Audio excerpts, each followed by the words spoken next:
Hi guys, again welcome back. मैं मन्नू कुमार और आपके भारी भरकम डिमांड पर लेकर के आ चुका हूं मैं क्लास 10th के लिए लेसन 6 एनसीईआरटी मैथमेटिक्स ट्रायंगल। जी बहुत ज़्यादा, सबसे ज़्यादा कमेंट्स यदि मेरे यूट्यूब चैनल पे आए हैं तो वो है क्लास 10th के लेसन 6 के लिए ट्रायंगल के वीडियो बनाने के लिए, और सबसे ज़्यादा डिमांड आए हैं कमेंट के माध्यम से। तो फाइनली आज हमने अब डिसाइड कर ही लिया है कि आज से हम लोग ट्रायंगल की स्टडी स्टार्ट करेंगे और पूरी कंसेप्ट ट्रायंगल की, या 6.1 हो या 6.2 हो या 6.3 हो, 6.4 हो या आगे 6.5 हो, ऐसे करके आपकी एक छिक तक प्रत्येक प्रश्न का हल मैं आपके तक काफ़ी आसान लैंग्वेज में, काफ़ी आसान तरीके से, काफ़ी सुदृढ़ और बेहतरीन तरीके से मैं आपके तक भेजूंगा। तो प्रत्येक वीडियो को अंत तक जरूर देखें, प्रत्येक वीडियो को देखें ताकि आपके क्लास के ये जो लेसन नंबर 6 है त्रिभुज, वो आपकी ज़बरदस्त तैयारी हो सके। तो आइए स्टार्ट करते हैं आज का बेसिक कंसेप्ट। पहले त्रिभुज के लिए जो कि काम करेंगे आपके 6.1 के लिए। तो क्लास 10th में आपको पढ़ना है समरूपता के विषय में, जिसको बोलते हैं सिमिलर फिगर्स, मतलब समरूप आकृतियाँ। जैसे मैं आपको थोड़ा सा याद दिला देना चाहूँगा कि क्लास 9th में आपको पढ़ना था कॉन्ग्रुएंस के विषय, मतलब उसमें भी त्रिभुज है लेकिन उसमें आपको पढ़ना है त्रिभुज के सर्वांग समता के लिए, और आज इस क्लास में आपको 10th में पढ़ना है समरूपता के लिए। फाइनली चलिए, तो हम लोग सबसे पहली आपकी प्राथमिकता रहेगी, पहला आपका मोमेंटम होना चाहिए कि आप समरूप आकृतियों का नॉलेज सबसे पहले हासिल करें। और जैसे ही समरूप आकृतियों का नॉलेज आपके पास आ जाएगा, आप आराम से काफी आसान तरीके से आप पूरे प्रत्येक प्रश्नावलियों का आप हल निकाल पाएंगे। बेसिक कंसेप्ट जानिए पहले। यहाँ आपका दिखा रहा है क्लास 10th एनसीईआरटी मैथ्स, और ये आपका ट्रायंगल समरूप आकृतियां बोलते हैं कि सिमिलर फिगर। इसके लिए क्या है समरूप आकृति, सबसे पहले ये आपको समझना होगा। देखिए, दो आकृतियां समरूप होंगी, यदि दो आकृतियों के बीच ही समरूपता के हम लोग मतलब कंडीशन को रखेंगे, तो दो कोई भी आकृति है वो समरूप होंगी यदि क्या होना चाहिए, तो इसके लिए 3 शर्तें हैं। पहला, भुजाओं की संख्या बराबर होनी चाहिए, दोनों आकृतियों में भुजाओं की संख्या बराबर होनी चाहिए। दूसरा, संगत भुजाएं समानुपाती होनी चाहिए, मतलब एक ही अनुपात में होनी चाहिए। और तीसरा आपका हो रहा है यहाँ पर कि संगत कोण बराबर होने चाहिए। तो 3 शर्तें हैं समरूप आकृतियों के लिए। और फाइनली जब त्रिभुज में पढ़ेंगे तो मैं कह सकता हूँ कि समरूप त्रिभुज के लिए 2 त्रिभुज समरूप होंगे कब, या 2 आकृतियां समरूप होंगी कब, तो यदि त्रिभुज की बात करेंगे तो केवल यही लागू होगा। भुजाओं की संख्या, मतलब त्रिभुज है तो भुजाओं की संख्या तो बराबर होगी ही होगी, कंपल्सरी है कि 3 भुजाएं हैं तभी उसको त्रिभुज कहते हैं, हम लोग ट्रायंगल कहते हैं। लेकिन संगत भुजाएं समानुपाती होनी चाहिए, बराबर हो चाहे ना हो मतलब नहीं है, लेकिन एक ही अनुपात में होनी चाहिए।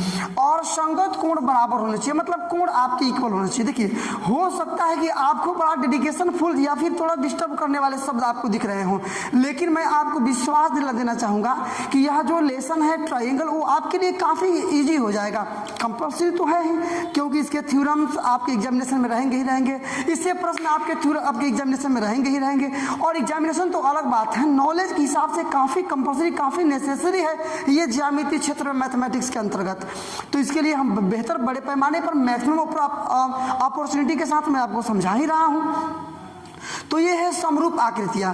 ये तो एक परिभाषा हुआ, हो सकता है कि परिभाषा आपको डिस्टर्ब कर दे, इसके लिए मैं आपको कुछ एग्जाम्पल के माध्यम से अब समरूप आकृतियों को आपको अंडरस्टैंड कराने का प्रयास करूंगा।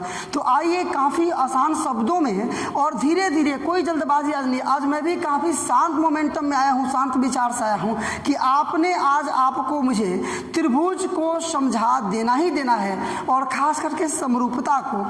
तो अब यहाँ देखिए क्या कंडीशन समझते हैं। पहले ये हेडिंग देखिए, बहुत जाना पहचाना सा हेडिंग आपके लिए है, difference between congruence and similar figures. मतलब इसका हिंदी क्या होगा बाबू, तो सर्वांगसम और समरूप आकृतियों में अंतर। पहला आपका लर्निंग यही रहेगा, क्या, तो सर्वांगसम और समरूप आकृतियों में अंतर।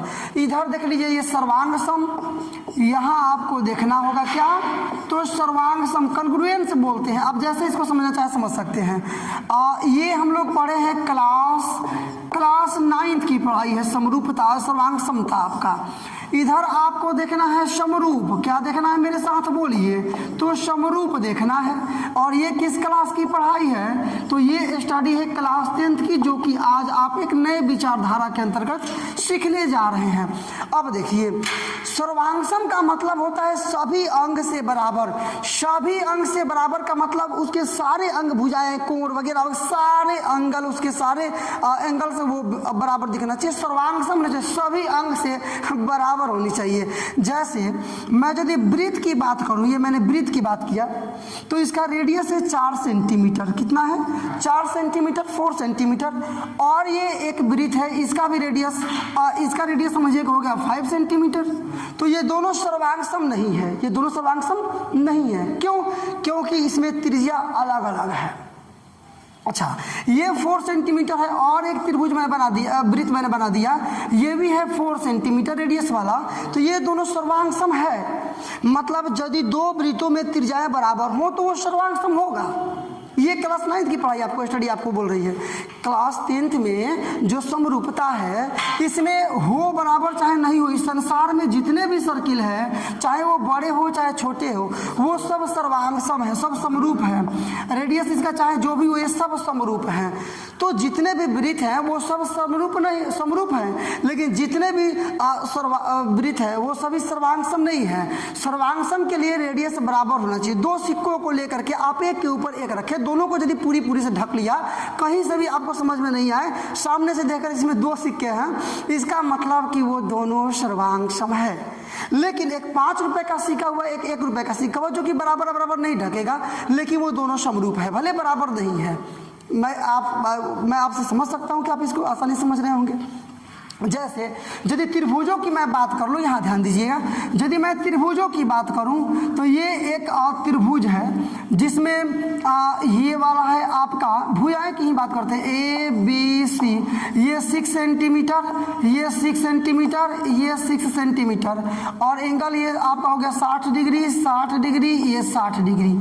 और एक और यहाँ बगल में ट्रायंगल है, जिसमें एक और ट्रायंगल है जिसमें 60 डिग्री एंगल है, ये भी 60 डिग्री एंगल है, ये भी 60 डिग्री है, 6 सेंटीमीटर है, ये आपका DEF है, ये भी 6 सेंटीमीटर है, ये भी 6 सेंटीमीटर है। तो इसमें देखिए, पहले कोण हम लोग देखेंगे, तो इसमें कोण, तीनों जो कोण है वो तीनों कोण के बराबर है, लेकिन भुजाएं भी बराबर होनी चाहिए, क्योंकि सर्वांगसम का मतलब होता है सभी अंग से बराबर।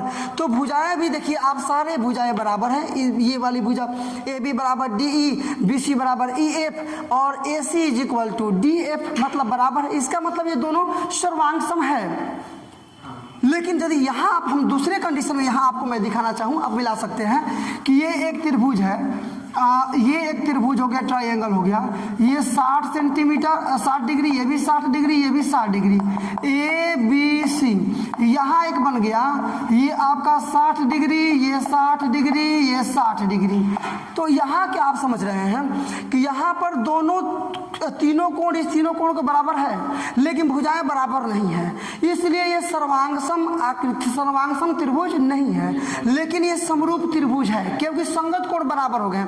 समरूपता का एक बार और मैं अर्थ आपको समझा देना चाहूंगा कि भले सारे भुजाएं बराबर हो चाहे नहीं हो, एंगल भी यदि सभी तीनों बड़ा चाहे चारों, जो भी मतलब फिगर है, यदि सारे एंगल के बराबर हो गए तो दोनों समरूप हो जाएंगे। ये है आपका 2 सेंटीमीटर, ये है 4 सेंटीमीटर, ये है 2 सेंटीमीटर, ये है आपका 4 सेंटीमीटर, ये 2 सेंटीमीटर, ये आपका 4 सेंटीमीटर। तो ऐसे में आप AB और बट्टा में निकालिएगा, ये आपका DEF, तो AB बट्टा DE आप निकालते हैं तो आपका आएगा 2 बट्टा में, ये इसका मतलब 4 कटा देंगे तो 1 बट्टा 2। फिर यहाँ भी निकालेंगे BC बट्टा EF, तो 2 बट्टा 4 का मतलब 1 बट्टा 2। यहाँ AC upon DF is equal to 2 बट्टा ये 4, सॉरी ये 4 रहेगा ना, तो 2 बट्टा 4 का मतलब 1 बट्टा 2।